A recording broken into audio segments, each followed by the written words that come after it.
Welcome back, everyone, for another deep dive. Always exciting to dive into a new topic.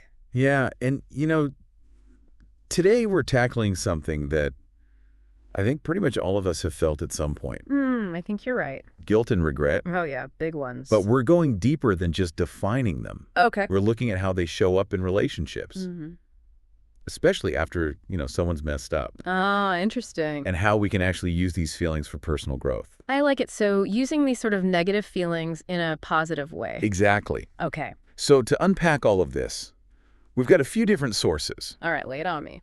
We've got some relationship advice from Brides Magazine. Classic. We've got psychology articles. Of course. And we've got even some real-life stories from people dealing with, all this guilt and regret. Nice. So we're getting like the theoretical and the practical today. Yeah, exactly. I like it. So, first things Let's first, start at the beginning. we got to define these terms. Yeah, because What do we even mean by guilt and regret? right, exactly. They get used interchangeably all the time, but Good that time. is there actually a difference? Yeah, and understanding that difference can really help us. For sure, for ourselves and our relationships. Exactly. Okay. So we actually found a quote.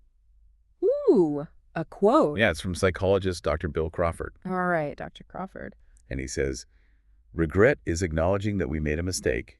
Shame is fearing that we are a mistake.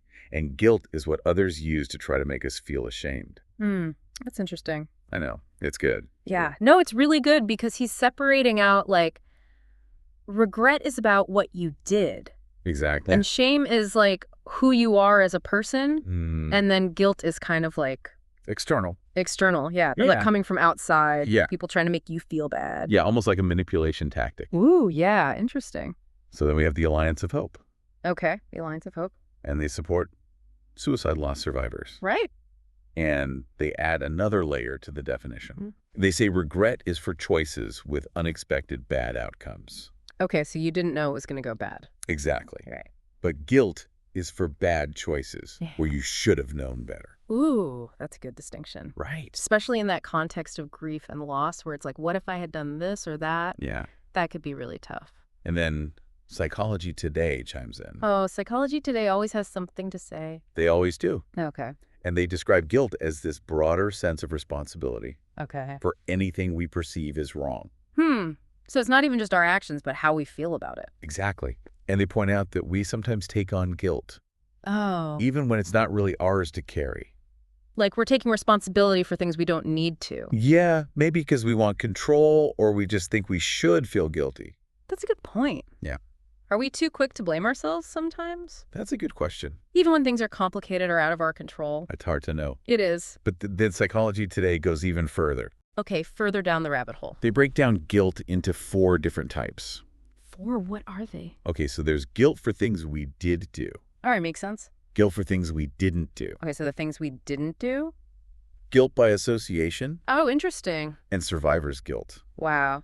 A whole buffet of guilt. Right. And then to make things even more complicated, It's about to get more complicated. they say that feeling guilty isn't actually one emotion. Okay, then what is it? They say it's a 2-step process. A 2-step process. All right. First, we judge ourselves, and then we experience regret as a result of that judgment. So it's like our thoughts are driving the bus. Exactly. It's not just what happened, but the meaning we give it. That makes a lot of sense. And that's where it can get tricky because if we don't handle these feelings well, they can just build and build. Oh, yeah. Like guilt leads to regret, leads to shame, leads to worry, just this downward spiral. That's the guilt, regret, shame monster. Oh, yeah. I know that, Moms. And it affects our relationships, too. Of course, especially romantic ones. Which brings us to Oh, what's next? cheater's guilt Cheater's guilt. from that Brides article. Great. And this seems different from just everyday guilt. It feels heavier somehow yeah. when we're intense. So they say it's this specific type of guilt that often comes up after infidelity. After someone cheats. Yeah. And what's tricky is telling it apart from genuine remorse. Which is super important if you want to fix the relationship. Exactly. So how do we tell them apart? So the article gives us some signs of cheater's guilt. Okay, give me the signs. Overcompensate for what they did. Okay, so like doing extra nice things. Yeah, becoming emotionally distant. To avoid the consequences. Anxiety, restlessness. All that nervous energy. Even getting aggressive or having outbursts. Wow, so trying to deflect from what they did. It's all about protecting themselves and feeling let bad. Instead of actually, facing the pain they cause their partner. Exactly. Ouch. And then the article contrasts those signs with signs of true remorse. Okay, so what does remorse look like? Taking responsibility, Okay. saying sorry, and meaning it, and acknowledging the specific pain they caused. So not just a general, I'm sorry, but really getting into it. Yeah, and putting their partner's feelings first. So it's about healing the hurt, not escaping their own guilt. Right, and there's this great quote from the article. Oh, I love a good quote. What is it? Remorse says, forgive me for hurting you, while guilt or regret says, stop making me feel guilty for hurting you. Wow, that's a really good way to put it. That is right. It really shows the difference in focus. Guilt is all about the person feeling it. But remorse is about the other person. Exactly. And that's a big difference. Huge, especially when it comes to infidelity. Yeah, because remorse is what helps rebuild trust. While guilt can actually make things worse. Almost like adding insult to injury. Yeah, ouch. So guilt without remorse is not a good combo. Definitely not. It sounds like remorse is the key ingredient here. Yeah, for sure. All right, so we've talked about guilt in relationships, especially after cheating. Right, but what about just guilt in general? Yeah, everyone makes mistakes. All the time, in all areas of life. Exactly. So how do we deal with that guilt? That's a good question. Yeah. And that's where we'll pick up next time. Can't wait to dive back in. See you then. See ya. Okay, so last time we were talking about guilt. Lots of guilt. All the guilt. Especially in relationships. Right after infidelity and all that. But, everyone makes mistakes. Oh, yeah, for sure. Not just in relationships, just in life. In life in general. So how do we deal with that guilt? That's the million-dollar question. It can feel so heavy. Right. But the good news is, it can actually be a good thing.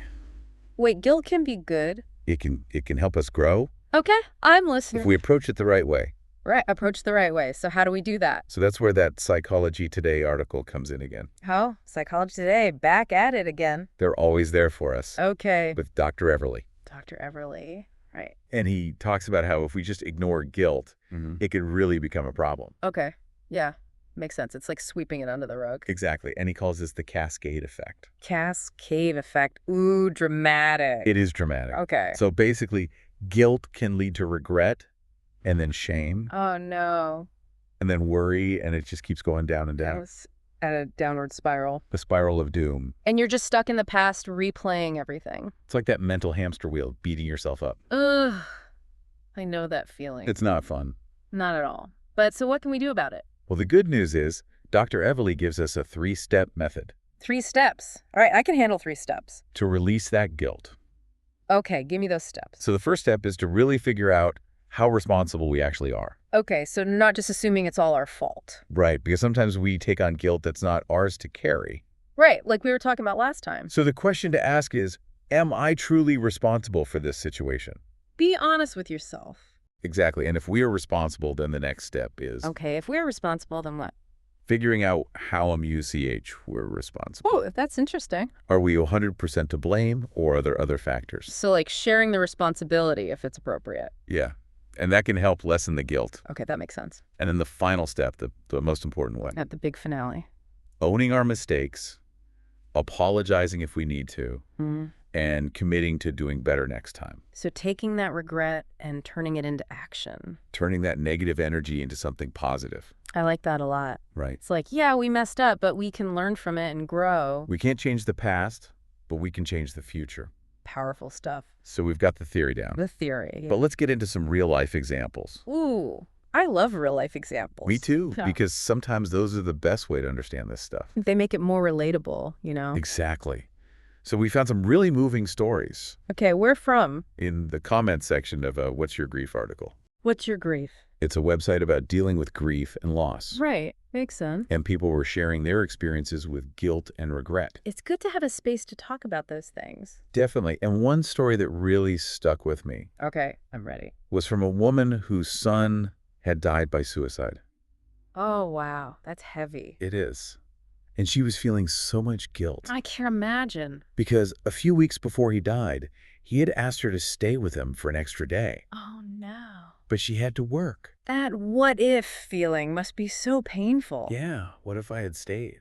It's hard not to blame yourself in those situations. And it shows how easy it is to turn those should-haves into guilt. Even though we can't know what would have happened. You can't predict the future. And it's not fair to judge our past selves with what we know now. It's like hindsight is 20/20. Exactly. We also checked out this Ask Reddit thread. Oh, Reddit, always a good source for opinions. So many opinions. All right, so what were people saying? People were sharing their own definitions of guilt and remorse. Oh, interesting. I like hearing how regular people think about these things.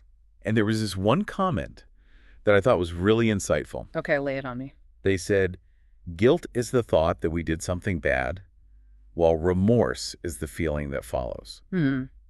So guilt is the thought and remorse is the feeling. Yeah, and they even said that feeling guilty is actually thinking we're guilty and then experiencing regret because of that.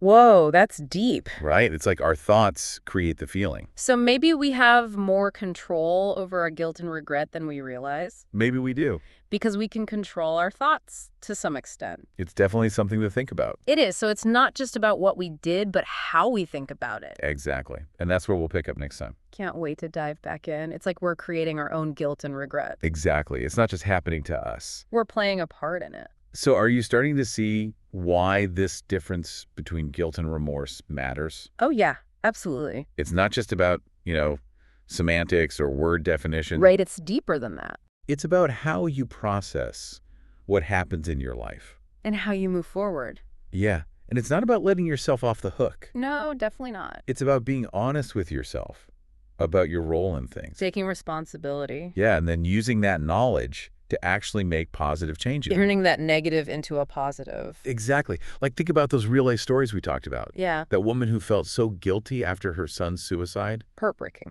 What if she could reframe that guilt? Reframe it. Okay. Like, focus on the love they shared and use her energy to help other people going through the same thing. That's a good example of how guilt can lead to something good. Right. It's about shifting from blaming yourself to understanding and growing. Growth. Yeah, that's the goal. And that's what Dr. Everly's 3 steps are all about. Right, those 3 steps. First, you figure out if you're actually responsible. Okay.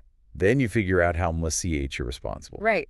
No need to take on more than you deserve. And then you own your mistakes. Yeah. Apologize if you need to. And commit to doing better. Simple but effective. It is, right. It's not about dwelling on the past. It's about learning from it. And creating a better future. For yourself and for others. So now I want you to think about your own life. Okay. Is there any guilt that you're holding on to? Ooh, good question. Maybe from a relationship, a decision you regret. Or something you didn't do but wish you had. And don't judge yourself. Just notice it. Yeah, just be curious about it. Like, what kind of guilt is it? And how can you use what we've talked about today to let go of that guilt? And move on. With more compassion for yourself. Yeah, treat yourself kindly. And remember, acknowledging your mistakes and making things right if you can. That's a big step. It is. It helps you heal and grow. And if you're struggling, don't be afraid to ask for help. There are therapists, there are friends. People who care. You don't have to go through this alone. We're all in this together. And we hope this deep dive has given you some tools. Some insight. To start changing that guilt and regret into something positive. Turning those negative feelings into fuel for growth. So keep learning, keep exploring. Keep being curious. And keep striving to be the best version of yourself. That's the goal. Thanks for joining us on this deep dive. It's been a pleasure. We'll see you next time. See ya.